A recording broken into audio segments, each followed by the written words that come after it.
Olá, pessoal, sejam muito bem-vindos a mais uma live organizada, né, pelo nosso Conselho Regional de Farmácia da Bahia. Sou Tarsila Pitanga, farmacêutica e presidente da Comissão de Ciência e Inovação do Conselho de Farmácia, e hoje estaremos discutindo a temática Vacinas no contexto da Covid-19, panorama global e situação no Brasil. É um tema extremamente atual e de importância mundial, vocês sabem disso, tá? Deixa eu aproveitar esse iniciozinho, enquanto vocês estão chegando, tá certo? Mas deixa eu falar aqui com a nossa convidada. Vamos lá, doutora Helena Caide, vamos.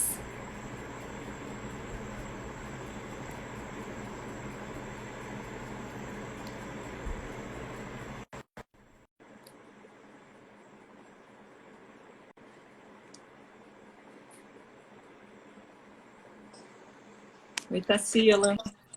Boa noite. Boa noite. Boa noite a todos e a todas. Boa noite.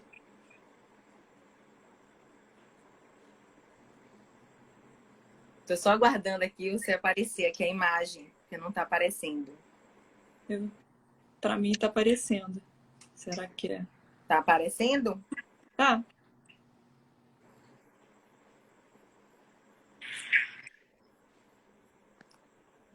Aqui não tá aparecendo. Tá aparecendo dividida nas duas? Sim. Tô vendo você na parte de cima e eu embaixo. Gente, só eu que não tô vendo, é isso mesmo? Aí fica difícil. Sai e entra de novo, doutora. Pera aí, gente, aguarda um pouquinho. Já vamos começar.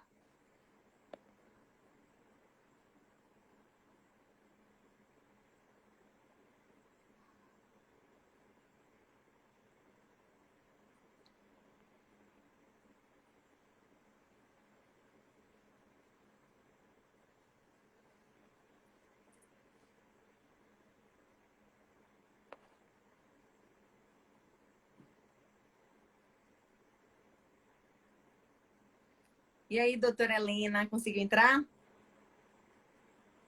Gente, vão me ajudando aí, vocês também estão vendo? Porque tem alguma coisa de estranho aqui na minha imagem. Hoje tem muito assunto bom, galera, sobre vacina. E eu trouxe essa pessoa expert na área. Vamos explorar, quero ver perguntas, muitas perguntas. Olá, boa noite, gente. Sejam muito bem-vindos. Essa live foi preparada com muito carinho para vocês.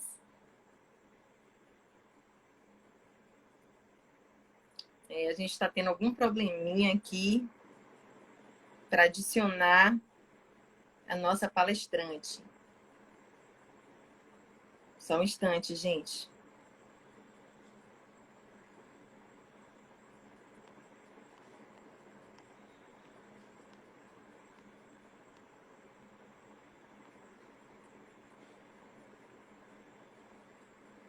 Vamos tentar mais uma vez, tá? Enquanto isso, vocês vão chegando. Tem muita gente ainda que não entrou nessa live. Agora! Oi? Sim! Muito bom! Tá No vendo? teste sempre dá certo, né? Sempre dá certo, gente. A gente testou antes, viu, galera? Fizemos um teste no meu Instagram teste, que eu tenho um Instagram teste, viu? E aí deu tudo certo. E chegou agora aí, travou tudo. Mas vamos que vamos. Vamos lá. Deixa eu aproveitar esse iniciozinho, tá? Para falar um pouquinho para vocês, né, do conselho, da nossa comissão de pesquisa, pode ser? Só para reforçar a temática de hoje, vacinas no contexto da Covid-19, panorama global e situação no Brasil, tá certo? Para quem entrou agora. Agora sim, né, Vinícius? Vamos lá. Gente, deixa eu aproveitar aqui, tá? Enquanto vocês vão entrando, vão se organizando. Gente, a nossa comissão, né, de ciência e inovação foi instituída inicialmente como comissão de pesquisa, né, em novembro de 2019, sendo provavelmente a comissão mais recente do nosso conselho, tá?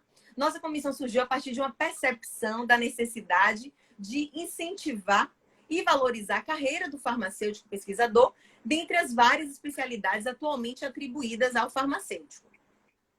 Então, gente, essa comissão ela é composta por 5 membros, tá? Eu sou Tarsila Pitanga, a presidente. Também sou professora da Universidade Católica do Salvador, pesquisadora colaboradora na Fiocruz, tá? E coordenadora do Núcleo de Farmácia da Sanar.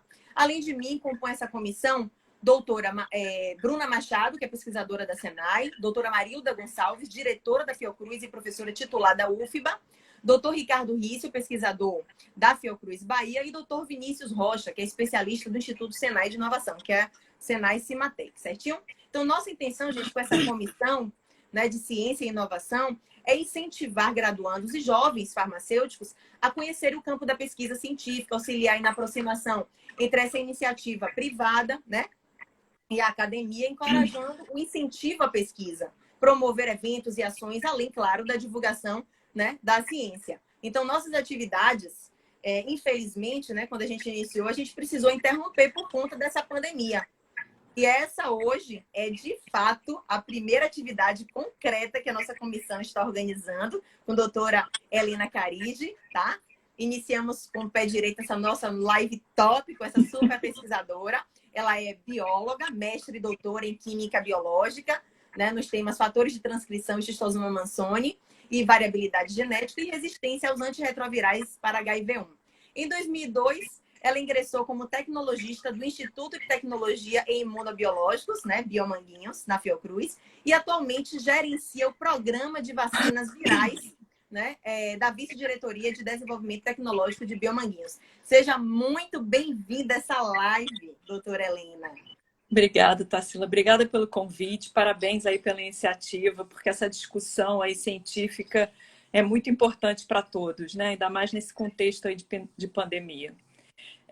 Boa noite a todos, a todas. Obrigada aí pela participação na live. Espero poder ajudar aí no esclarecimento de dúvidas em relação ao que está vindo aí de vacinas. Imagino, perfeito. Doutora Alina, assim, antes de iniciarmos essa temática tão interessante, que todo mundo tem muita curiosidade, fala pra gente um pouquinho sobre Biomanguinhos, né? Algumas pessoas, eles não conhecem o Instituto. Então, assim, o que é Biomanguinhos? Quais são as atividades desenvolvidas lá? Qual a sua ação, sua participação aí nessas atividades? Fala um pouquinho pra gente. Então, a Fiocruz, acho que hoje está bem conhecida por todo mundo, né? E a Fiocruz ela está distribuída em vários locais, né? Inclusive tem uma Fiocruz Bahia, tem Fiocruz Rio de Janeiro, e dentro da Fiocruz a gente tem vários institutos. Biomanguinhos é um dos institutos dentro da Fiocruz Rio de Janeiro e é responsável aí pela produção de biofármacos, imunobiológicos em geral, né? Vacinas e kits de diagnóstico. E, além da produção, a gente também tem desenvolvimento tecnológico. Então, a gente também desenvolve nossos próprios produtos, além da produção em si. É uma das unidades fabris da Fiocruz, porque a gente tem também Farmanguinhos, né? Que produz fármacos. E eu estou dentro de Biomanguinhos já há 18 anos, sou funcionária de Biomanguinhos. E, desde que ingressei em Biomanguinhos, eu trabalho no desenvolvimento de vacinas virais. Então, hoje eu estou coordenando todos os projetos de desenvolvimento de vacinas para alguns vírus, para algumas viroses de interesse de saúde pública brasileira. Perfeito. Nossa, que orgulho, viu? Que orgulho, uma brasileira dessa. É uma inspiração para a gente, viu? Muito bom. Ó, tendo em vista, né, a pandemia da Covid-19, sabemos que existem vários tipos de vacinas, né, que utilizam assim, várias estratégias diferentes. Você poderia comentar sobre algumas vantagens e desvantagens desses modelos que estão em teste? Então, logo que começou a pandemia, né, uma das primeiras informações que saiu aí nos artigos publicados foi a sequência do genoma do SARS-CoV-2, que é o vírus causador da Covid-19, né? E a partir dessa sequência, então, os pesquisadores começaram a desenvolver uma série de vacinas, uma série de propostas de vacinas. Para você ter uma ideia, assim, a sequência foi publicada no iniciozinho de janeiro e já em março a gente já tinha primeira vacina em fase de estudo clínico. E isso só foi possível porque tecnologias novas estão sendo usadas para o desenvolvimento dessas vacinas. Essa primeira vacina que entrou em estudo clínico foi uma vacina de RNA, que ela é baseada na sequência da proteína da espícula do coronavírus. Você desenha sinteticamente essa sequência de RNA e você usa esse RNA encapsulado aí num adjuvante, num carreador desse RNA como vacina.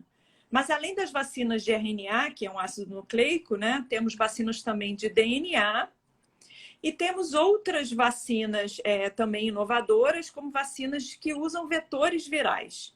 E aí, dentro dos vetores virais que são mais explorados, são as vacinas de adenovírus, que aí a gente já ouviu falar muito dessas vacinas aí por conta da Universidade de Oxford, da vacina russa.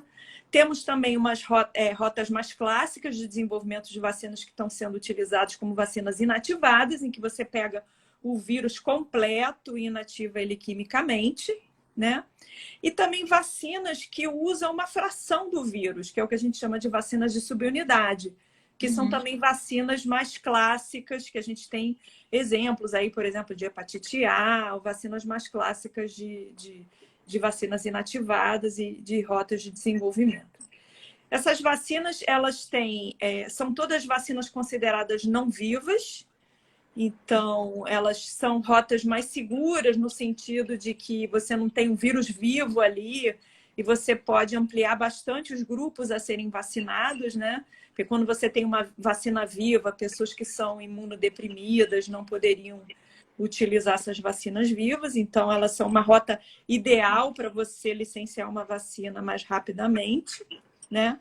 Mas elas têm características especiais entre elas, diferenciando elas.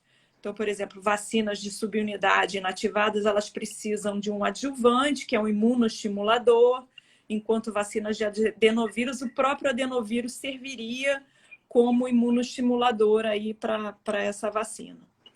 Só que quando a gente compara as rotas e a gente vê que tem rotas mais clássicas e rotas mais inovadoras, como vacinas de ácidos nucleicos e vacinas de adenovírus, que existem poucas vacinas já no mercado, né? A gente leva as vacinas clássicas como uma rota mais segura, digamos, porque já vem sendo usadas há muitos anos para outras vacinas no mercado, né? Então, isso daria uma vantagem para elas aí, né, nesse sentido de segurança, já que elas já têm estudos para outros patógenos há muito tempo. Ah, poxa, são muitas, realmente, são várias opções.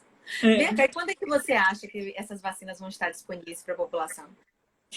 Então, isso é uma pergunta bem difícil de responder, é uma pergunta que eu acho que todo mundo queria a resposta, inclusive eu. Mas o que eu posso dizer? Que a gente hoje tem em torno de 8 vacinas já na última fase de estudo clínico, que é o fase 3, né? Que começaram mais ou menos todas juntas, lá para julho, agosto. Elas iniciaram os estudos de fase 3, algumas agora em setembro. A ideia é que, dependendo da circulação do vírus, porque um estudo de fase 3 é um estudo de eficácia, então você vacina as pessoas, um grupo com a vacina realmente para Covid, um outro grupo com a vacina comparador, que é um placebo, normalmente, e ver se essas pessoas que tomaram a vacina ficaram protegidas, né? De uma possível infecção, claro, comparando com o grupo que tomou a vacina placebo. Né? Mas aí depende da circulação do vírus. Como a gente ainda tem infelizmente, uma taxa bem alta de circulação do vírus aqui no Brasil, a gente acredita que lá para dezembro, janeiro, já comecem a ter os primeiros resultados sendo disponibilizados. E aí, com isso, possivelmente, os desenvolvedores podem apresentar esses resultados para as agências regulatórias para pedir o registro. Só as agências regulatórias podem autorizar o uso de uma vacina na população como um todo. Então, todos esses dados, tanto dos estudos em animais como dos estudos em humanos, têm que ser analisados por essas agências. só aí você recebe a liberação para a aplicação da vacina. E, em paralelo, todos os desenvolvedores estão correndo para fabricar essa vacina em doses suficientes aí para cobrir uma parte da população, né? Uhum. Então, esses dados da fabricação também são analisados pelas agências regulatórias para ver se a vacina foi feita em boas práticas de fabricação, se ela é estável. Todos esses dados juntos compõem um dossiê que, no caso, aí, a Anvisa vai avaliar para liberar o uso dessa vacina ou não. Então, a gente acredita que lá para março, abril, como as agências regulatórias também estão correndo para ajudar no desenvolvimento da vacina, e elas estão analisando muito rápido esses dados, de maneira acelerada, tipo 24 horas, a gente acredita que a gente consiga ter uma liberação para março e abril, se tudo correr bem, se os resultados do fase 3 forem conclusivos. Perfeito. Assim, pela sua percepção dessa correria toda atrás de vacinas, você consegue já perceber alguma já mais direcionada para ser lançada à frente, assim, a que tem o melhor perfil? Olha, é difícil saber. Todas as vacinas que estão em fase 3 é porque elas tiveram resultados positivos no fase 1 e 2. O fase 1 mostra a segurança da vacina. O objetivo é você testar numa população pequena de adultos saudáveis para você mostrar que a vacina é segura. Então, se essas vacinas de fase 3 já foram para essa fase, é porque elas demonstraram segurança numa população menor e também mostraram que elas são imunogênicas. Elas deram resultados em relação a anticorpos contra o Covid que possivelmente indicam um sucesso. Mas, assim, o desenvolvimento tecnológico de vacinas e de outros fármacos também é um funil. A gente começa com muitas propostas na boca do funil e, à medida que esses resultados vão sendo descobertos, vão sendo avaliados, você vai eliminando alguns projetos, né? Então, pode ser que algumas dessas vacinas que estão em fase 3 não demonstrem resultados tão positivos e não sejam registradas. Mas ainda existe a possibilidade de que essas mesmas rotas tecnológicas possam ser melhoradas e sejam apresentadas um pouco mais à frente com uma formulação melhor, uma outra via de inoculação, por exemplo, vacinas nasais, que podem usar uma rota que é a mesma rota do vírus, né? Que é um vírus respiratório. Então, assim, é difícil a gente saber quem está na frente. A gente só vai saber mesmo quando os resultados saírem. Exato, perfeito. Vem cá, em relação a essa vacina da Covid-19 na Universidade de Oxford, explica assim para a gente um pouquinho. Então, essa vacina ela está usando para o desenvolvimento uma rota inovadora. Já existem algumas vacinas registradas usando uma rota parecida, que é também o adenovírus, mas no caso dessas vacinas que já foram licenciadas, uma para ebola na China e na África, elas são vacinas que usam um adenovírus humano. No caso da vacina de Oxford, ela usa o adenovírus do chimpanzé. Por que isso? Porque adenovírus é um vírus que causa resfriado comum na população e a maioria de nós já tem anticorpos contra esse vírus. Então, se a gente usar um adenovírus muito comum na população, pode ser que quando a gente tome essa vacina, os nossos anticorpos reconheçam aquilo e diminuam a nossa resposta específica para o Covid, né? para o SARS. Então, a ideia da Universidade de Oxford é usar um adenovírus que é raro para nós, porque é um adenovírus de chimpanzé. Então, a possibilidade da gente ter anticorpos contra ele é muito baixa. Como que ela é construída, essa vacina, então? Eles manipularam geneticamente esse adenovírus de chimpanzé e retiraram uma parte dele para que ele não replique, para que ele seja como se fosse inativo. Quando você toma a vacina, você toma esse adenovírus que leva a mensagem ali da proteína da espícula do Covid-19, mas ele não é capaz de replicar na gente, então o que torna essa vacina bastante segura para a gente.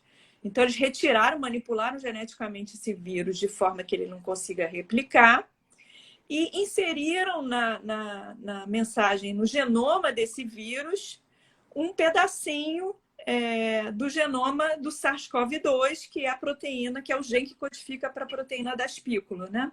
Então, quando você toma essa vacina, você recebe aquele adenovírus que contém aquela mensagem dentro do genoma dele, e aquele adenovírus, como ele é um vírus, né? O nosso sistema imune reconhece ele como um vírus, ele já começa a produzir anticorpos contra aquele adenovírus e tudo que é expresso a partir daquele genoma do adenovírus. Então, a partir daí, a gente produz anticorpos contra o SARS-CoV-2 também. Perfeito. Existe assim, outra vacina disponível com essa mesma tecnologia ou só essa mesmo? Então, existem vacinas também desenvolvidas para adenovírus para ebola, usando essa tecnologia de adenovírus para ebola, que já foram implementadas, inclusive na África, mas usam adenovírus humano, não usam adenovírus chimpanzé. Mas a própria Universidade de Oxford desenvolveu também uma vacina para MERS, que é um outro coronavírus que causou vários surtos epidêmicos também. Essa vacina foi desenvolvida, chegou à fase 1, mostrou que era imunogênica. Esses pacientes foram seguidos durante 1 ano e mostraram que eles continuavam tendo anticorpos, mesmo depois de 1 ano de vacinados, contra, no caso, o coronavírus MERS, e se mostrou bem segura. O estudo não continuou porque o surto acabou. Então, eles não conseguiram seguir à frente com as outras fases da vacina porque precisariam demonstrar eficácia. Mas já existem, então, essa tecnologia já foi usada para outros desenvolvimentos. Entendi. Então, existe uma base, né, de conhecimento em cima disso. Não é simplesmente um teste, né? Não é um estudo. E por causa dessa base é que eles conseguiram desenvolver rápido a vacina para o Covid.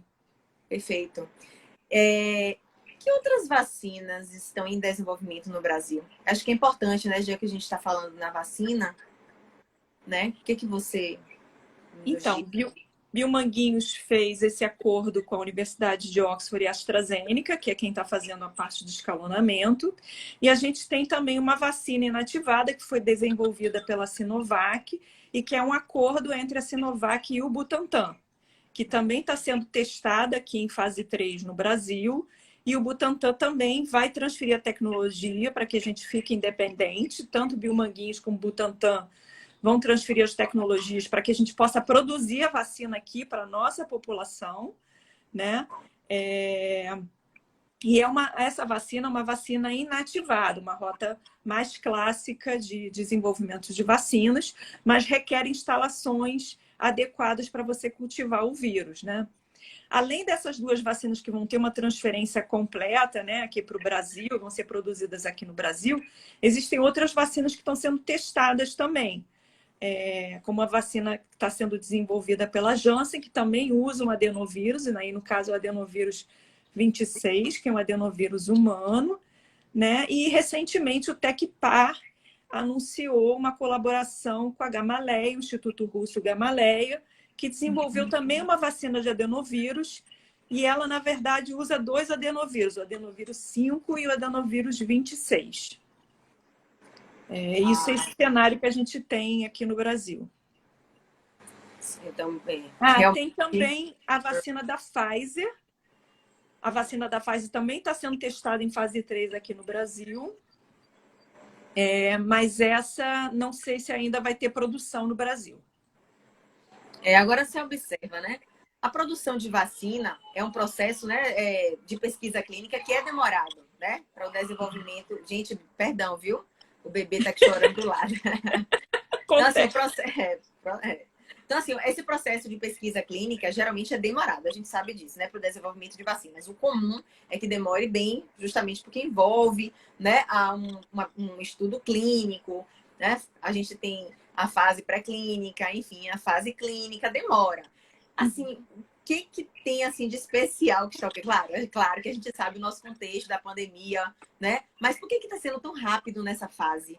O que está sendo de diferente para conseguir ter essa correria e essa possibilidade da gente ter o lançamento rápido de vacina? Então, usualmente o que a gente faz é uma etapa seguida da outra e não em paralelo. O que está acontecendo agora é que a gente está tentando paralelizar o máximo possível de etapas. Então, usualmente você faz um estudo pré-clínico, que é em animais. Assim que você conclui esse estudo, você começa aí a produção de um lote clínico numa fábrica, em boas práticas de fabricação. Aí você leva esse lote para análise, estuda esse lote durante um tempo, a estabilidade dele. Só depois você começa o estudo de fase 1. Assim que o resultado do fase 1 sai, você vai para um fase 2 e assim sucessivamente. No caso agora, o que a gente está fazendo é paralelizando essas etapas. A produção, o desenvolvimento do processo produtivo está acontecendo ao mesmo tempo que você já está estudando essa vacina nos estudos pré-clínicos. Assim que você já tem uma escala que você possa ir para uma fase clínica, você já começa a estudar ela numa fase clínica, fase 1 e 2, que já estão sendo realizadas uma praticamente seguida da outra, no mesmo estudo. E assim que você tem esses resultados, você começa o fase 3. E, ao mesmo tempo, você faz o escalonamento do seu processo produtivo para você chegar numa escala industrial suficiente para atender uma população. Então, e além mais uma etapa muito importante, é que todas as agências regulatórias estão envolvidas nesse processo. Elas estão acompanhando em tempo real o que os fabricantes estão desenvolvendo, discutindo ativamente esses resultados, já sugerindo questões que possam ser abordadas durante um registro para que o fabricante já estude aquilo. Já estão sendo feitos estudos de toxicidade, por exemplo, em animais, e esses resultados já discutidos com as agências regulatórias, de forma que esse pacote esteja bem robusto para quando chegar à fase de registro, seja mais rápido ainda. Então, assim, o que é importante a gente passar para a população é que a gente não está pulando etapas, a gente está tentando paralelizar o máximo possível, discutir o máximo possível com as agências regulatórias, de forma que a gente acelere, mas mantendo a segurança de que a gente vai receber e vai registrar uma vacina que vai ser boa para a população.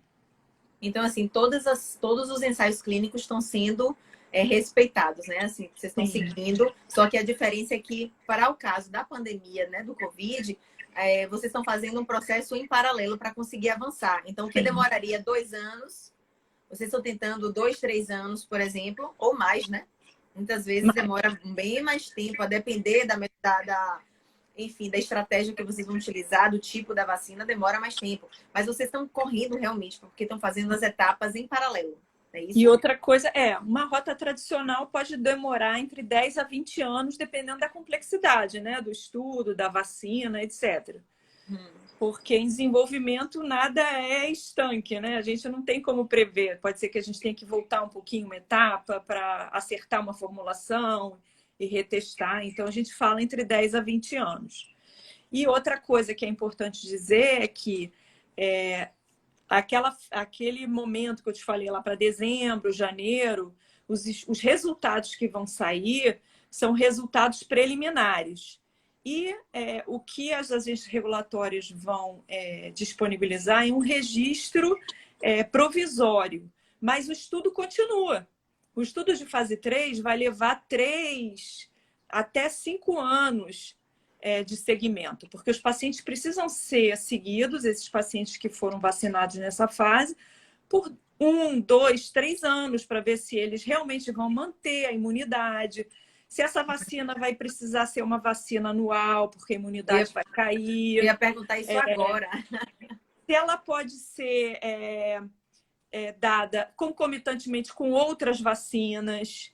Quais são as faixas etárias que vão ser cobertas por essa vacina? A gente começa testando em adultos, mas depois a gente vai ter que fazer testes em crianças, adolescentes. Então, esse fase 3 só vai terminar lá para 2023, 2024. Mas o registro, para que a gente consiga acelerar, vai ser realizado de uma forma emergencial quando a gente tiver segurança de uma eficácia suficiente para que essa vacina seja implementada.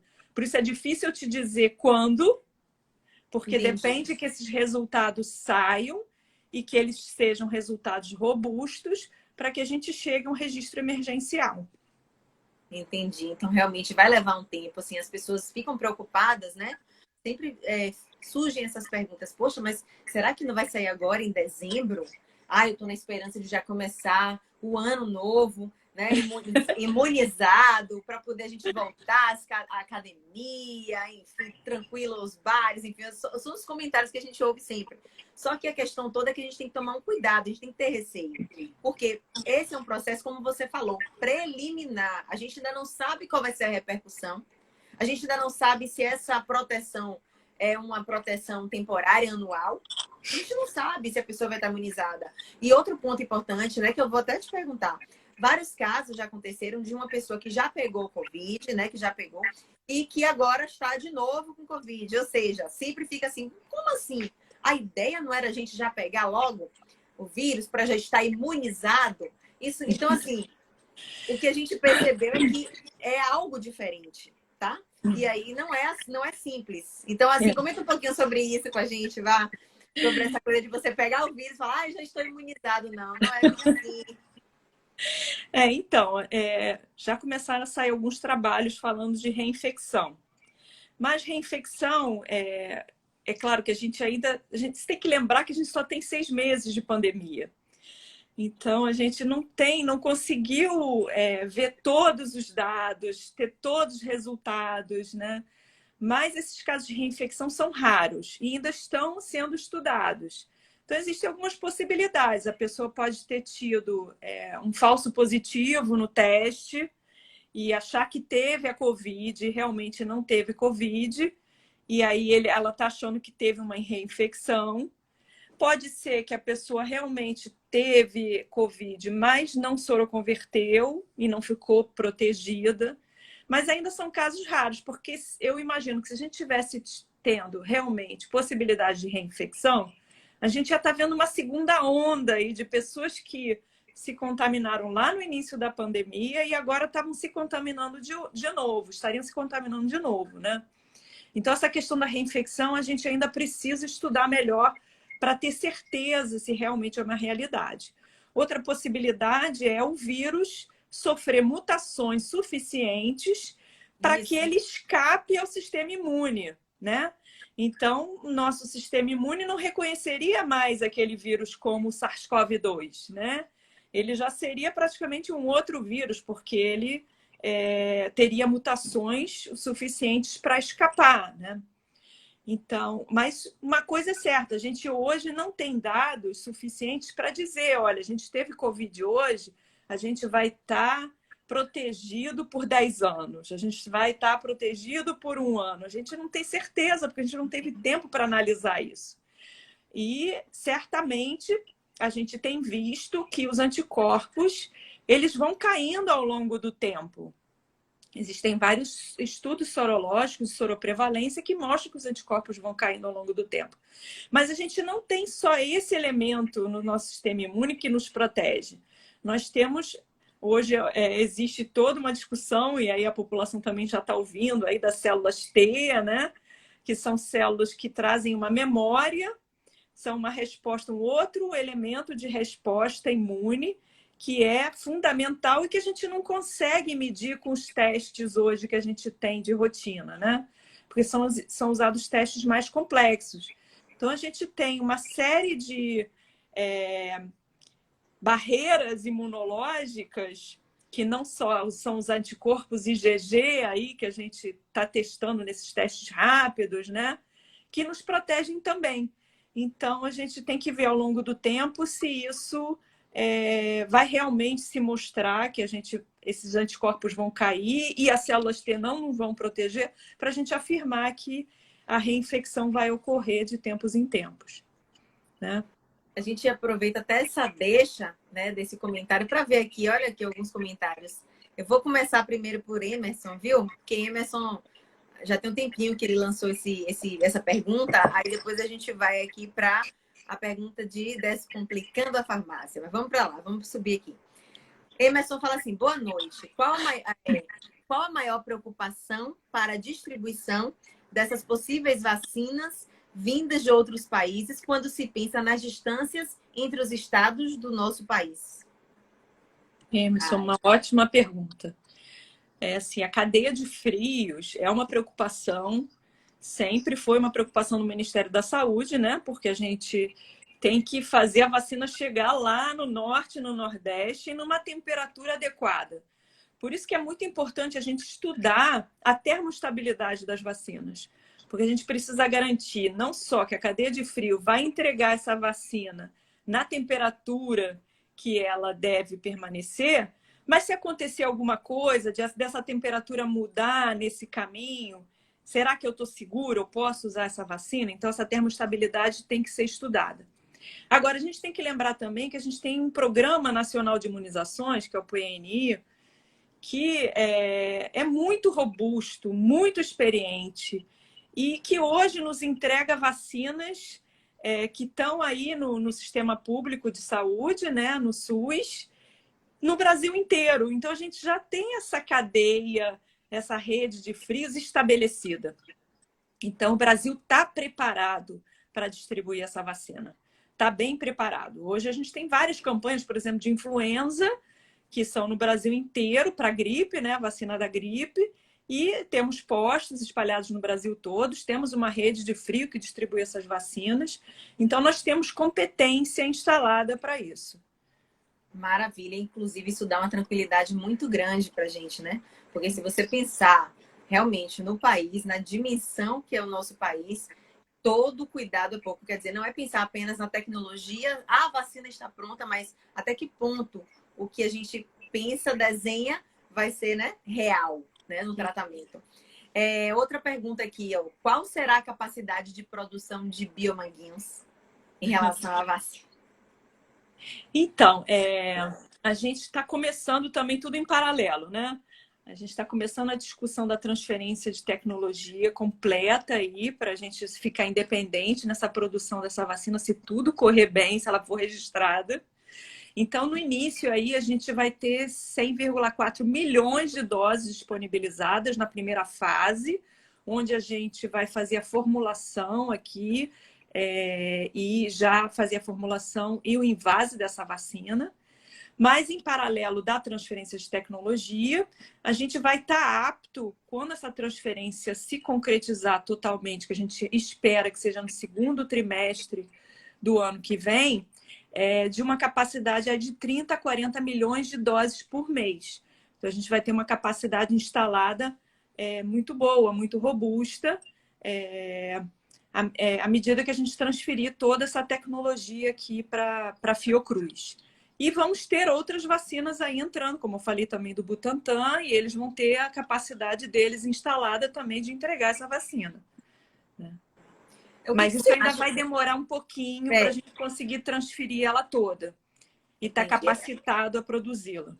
É um processo, né? Tanto interno quanto externo. Né? Porque a gente tem que pensar que isso vai envolver também colaborações, enfim, né? Para realmente tornar real isso, a gente sabe que vai ser em etapas, né? Esses testes rápidos, né? Outra pergunta aqui, outro comentário. Os testes rápidos não possuem boa performance. Aí a gente fica assim, sem ter essa, vamos dizer assim, a certeza na hora do diagnóstico, né? E aí, como é que a gente pode driblar essa situação? Tentar entender como é que fica essa saída para poder fazer esse diagnóstico da melhor forma possível, que tenha uma ampliação, uma amplitude maior, vamos dizer assim, da população. Então, esses testes rápidos têm uma sensibilidade. Tem várias marcas aí no mercado. Eu não sou especialista em diagnóstico, mas vou falar assim um pouco do que eu sei. Existem várias marcas no mercado, cada uma com uma sensibilidade diferente. Esses testes também, eles foram implementados de maneira rápida para que a gente pudesse dar uma resposta à população, para que pudesse ter um diagnóstico, porque senão a gente não consegue nem controlar a pandemia, né? Nem ver focos de Invisível. surto, fica invisível. Mas eles estão sendo melhorados também ao longo do tempo. Então, eles estão sofrendo melhorias para melhorar a sensibilidade deles. Tem testes que têm uma sensibilidade em torno de 60%, tem testes que têm uma sensibilidade em torno de 80%, 90%. Então, isso depende um pouco da marca. Agora, se você quer ter um diagnóstico, o diagnóstico ele é feito de uma maneira ampla. Então, você tem que ter não só o teste rápido, mas você tem que ter caracterizado aí que você ficou doente, se você teve sintoma, se você fez um teste de PCR, que é o teste molecular, que verifica se você está infectado mesmo com SARS. Então, tudo isso caracteriza o teu quadro clínico para afirmar que você teve Covid ou não. Existem outros testes que são aí com coleta de sangue, que são também testes sorológicos, mas são um pouco mais sensíveis e mais precisos. Que aí não é aquele teste da gotinha, né, do dedo, da picadinha do dedo, mas você tira o sangue e faz no laboratório um teste de imunofluorescência ou de ELISA, que aí te dá mais precisão. Eles são um pouco mais caros, mas para quem quer ter certeza que teve contato com o vírus, eles são mais interessantes de fazer. Perfeito. Agora aqui, outra pergunta aqui, quer dizer, um comentário do Descomplicando Farmácia. Você está conseguindo ler os comentários? Não, estou vendo assim, já passaram muito na minha frente. Ah, tá. Tem aqui uma Descomplicando... Estou vendo, sim. Agora eu voltando eu vejo. Seria porque são cepas diferentes? Ah, sim. Eles Essa, né? perguntaram naquele momento da reinfecção. Comentar, pediu só sobre cepa. Você falou, né, da mutação. Uhum. Então, por enquanto, a gente não está vendo cepas diferentes de SARS-CoV-2, não. Todos os vírus, é importante saber, porque isso também está na mídia, é importante a gente falar. Todos os vírus, eles sofrem mutação, porque os vírus, eles não têm um sistema de reparo de DNA, nem de RNA, né, que a gente tem nas nossas células. Para quem lembra lá um pouquinho da aula de biologia, vai lembrar disso. Então, eles são micro-organismos muito simples, eles se valem das nossas células para se replicar, e dependendo do vírus, eles têm uma taxa mais alta ou mais baixa de mutação. Os coronavírus não têm uma taxa alta de mutação, como é, por exemplo, o HIV. O HIV tem uma taxa alta de mutação e por isso que até hoje a gente não conseguiu desenvolver uma vacina, porque ele rapidamente escapa do nosso sistema imune, né? Então, a gente não vê isso nos coronavírus. Existe o que a gente chama de quase espécies. Ele apresenta pequenas mutações, mas nada que impacte ao ponto de ele escapar do sistema imune. Pode ser que no futuro ele sofra uma mutação, digamos, contundente, né, ao ponto dele escapar do sistema imune, mas aí ele é outro vírus, né? Não é nem aí uma outra cepa, porque aí teria que estar no mesmo sorogrupo. Então, por enquanto, a gente não está vendo aí outra cepa circulando. Aí um ponto importante, a diferença entre cepa e o que você falou dos, né, que muda a classificação. Essa é realmente uma coisa geral, né, do sorogrupo. Diferencia isso aí pra gente, porque realmente é uma coisa que é constante. Então, por exemplo, a gente em dengue, vou dar o exemplo de dengue. Dengue, a gente tem dengue 1, 2, 3 e 4. Quando a gente tem dengue 1, a gente está sujeito a pegar o 2, 3 e 4. A gente não está protegido. A gente está protegido contra o dengue 1, mas não está protegido contra os outros dengues. Mas mesmo dentro do dengue 1, existem cepas diferentes lá de dengue 1, que a gente consegue diferenciar filogeneticamente, mas continuam sendo dengue 1. Eles não mutam para um outro... Mesmo sorogrupo. Exatamente, são o mesmo sorogrupo, entendeu? Perfeito, massa.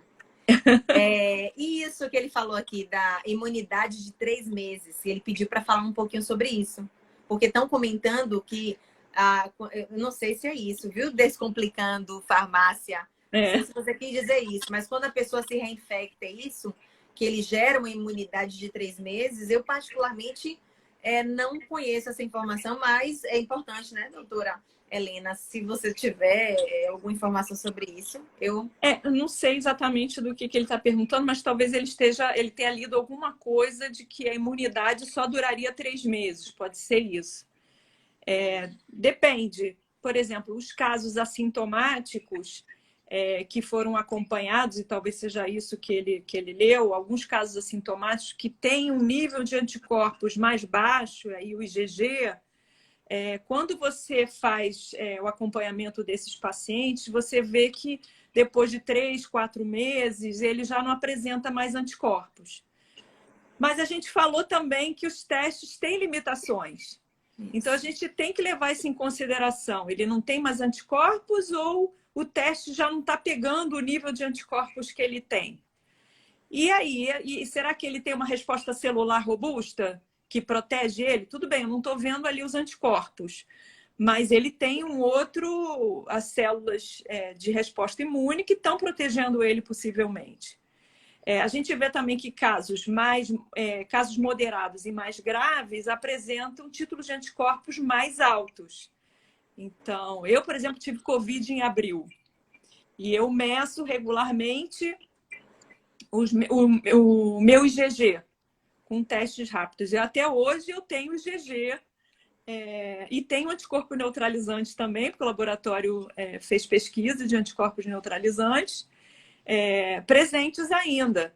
Então, isso depende muito. E já tem, sei lá, 5 meses, né, que eu tive Covid. Mas a gente vai ter que fazer o follow-up, né, o segmento dessas pessoas por muito tempo para a gente chegar a essa conclusão. E estudar, como eu falei, não só os anticorpos IgG, mas também a resposta celular para avaliar se numa infecção você estaria protegido para a vida toda ou pelo menos, sei lá, por alguns anos ou não. Outro comentário aqui. Essa questão, né, da queda do IgG em poucos meses não quer dizer necessariamente que há imunidade. Temos que considerar outros elementos do sistema imune.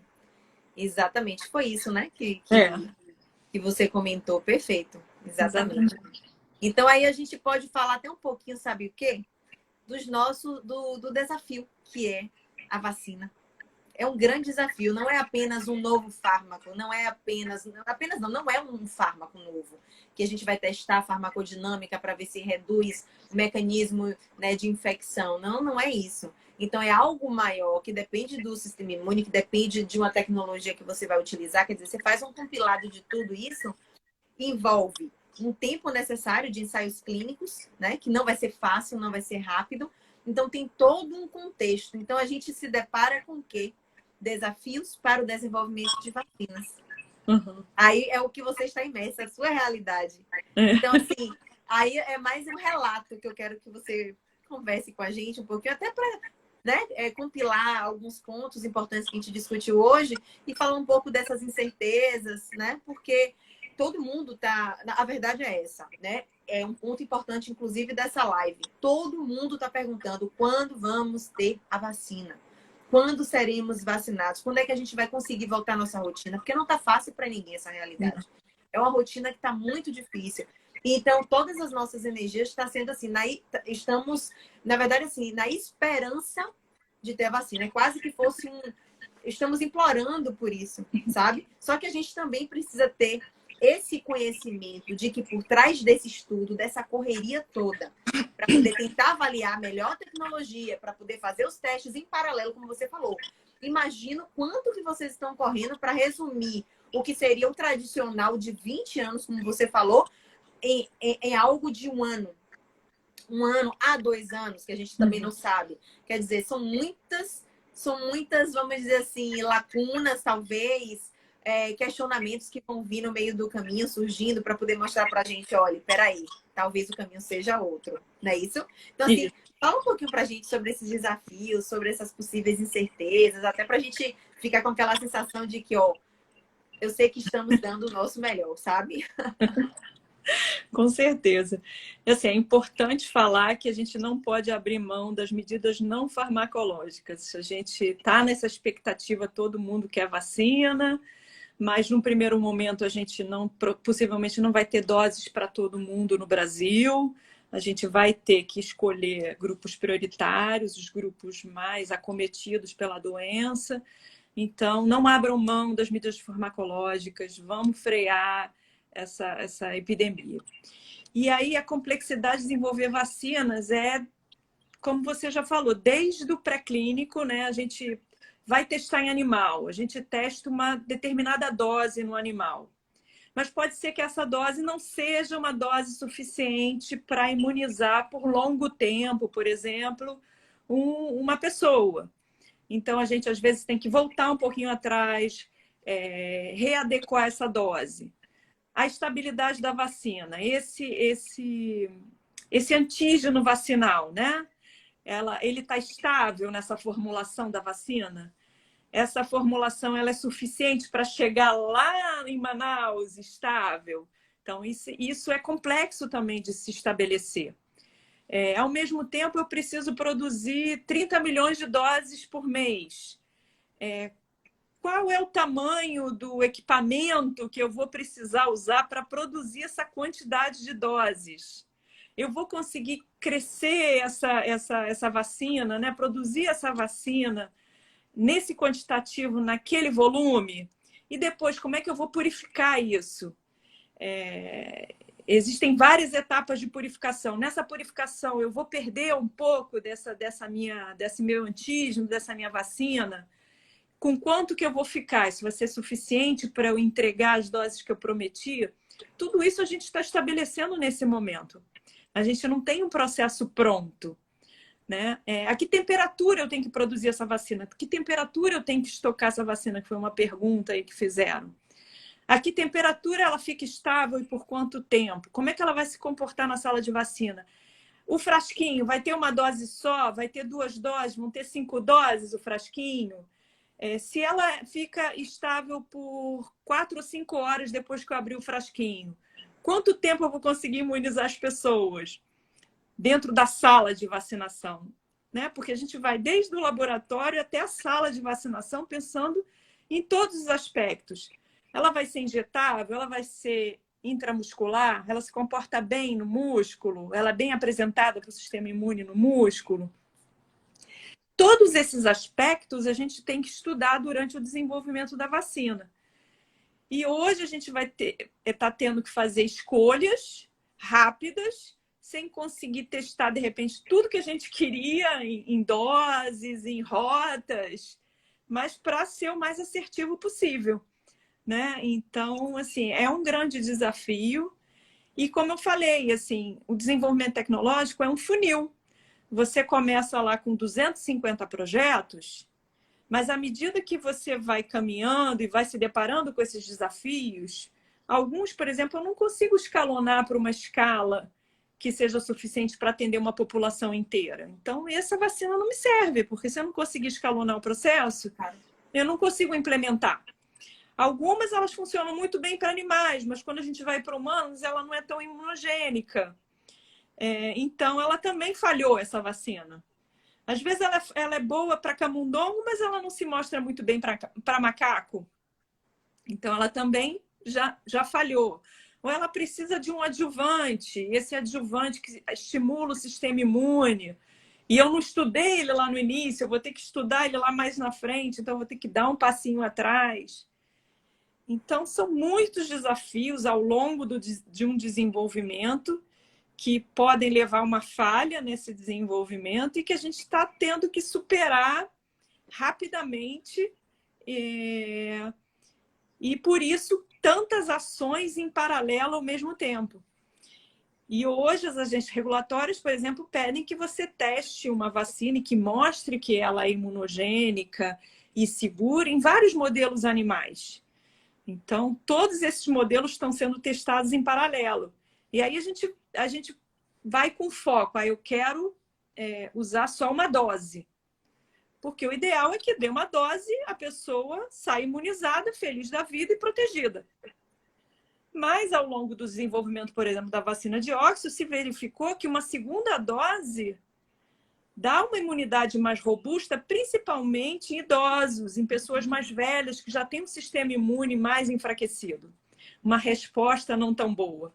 Então, hoje, a vacina já são 2 doses, com diferença de 30 dias entre essas doses. Tudo isso faz parte do desenvolvimento. E aí, ao longo do tempo, eu vou ver se eu preciso de uma terceira dose. Será que eu preciso aumentar a quantidade daquele imunógeno, daquele antígeno? Então, são todas essas perguntas que a gente tem que responder rápido e com segurança. E que perfeição que foi agora, né? Que a gente lançou depois de ter assim todo esse contexto para a gente entender onde nós estamos inseridos, né? Em que realidade estamos inseridos. A gente percebe que as coisas não são fáceis. Então, antes até de ficar julgando, a gente precisa entender que é um processo árduo, longo e que são muito mais interrogações do que certezas, né? Então, assim, realmente o universo, esse é o universo das vacinas, é incrível.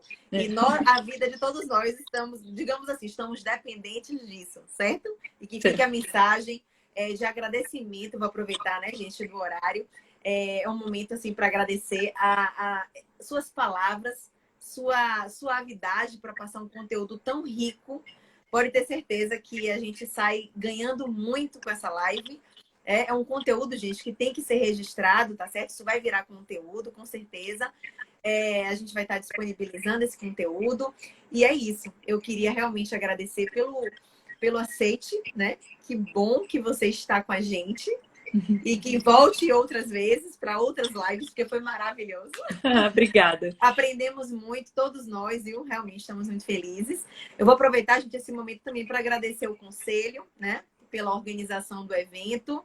E agradecer a vocês todos por terem disponibilizado esse tempinho para estar com a gente, né? Muito obrigada por isso. E estou muito orgulhosa por ver que vocês estão interessados, né, em entender cada vez mais. É uma forma de estar inserido na pesquisa. A gente não se insere apenas lendo artigos, mas tentando se atualizar com tudo que é novo, com uma live dessa que tem algo muito maior, né, para trazer para a gente, que é algo real, é algo que a gente está vivenciando e que nem sempre, quer dizer, nem sempre não é divulgado essas particularidades e a gente acaba aprendendo muito mais, né, tendo essa conversa, esse bate-papo maravilhoso. Muitíssimo obrigada. Eu que agradeço a oportunidade. É um tema que eu amo e gosto muito de poder esclarecer as dúvidas de todo mundo. Obrigada.